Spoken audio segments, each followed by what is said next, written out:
सर्व गणेश भक्तांना माझं आव्हान आहे की आपण हा एक उत्सव आपण साजरा करतोय।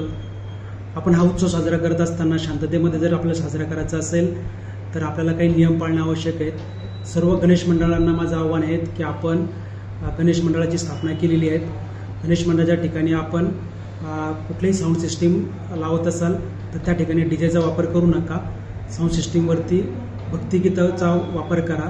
त्याचा आवाज हा मर्यादेमध्ये ठेवा, जेणेकरून आपल्या शेजारी कुठेतरी दवाखाना असेल, कोणीतरी वयस्कर इसम असेल, काही विद्यार्थी शाळेमध्ये गेलेले असतात, त्यांचा अभ्यास असतो, अशा लोकांना त्यामुळे त्रास होणार नाही याची आपल्याला काळजी घ्यायची आहे। त्यामुळे कुठल्याही मोठ्या आवाजामध्ये जो पर्यावरण कायदा आहे त्यामध्ये घालून दिलेल्या नियमाचं उल्लंघन होणार नाही याची सर्व गणेश मंडळांनी काळजी घेणे आवश्यक आहे।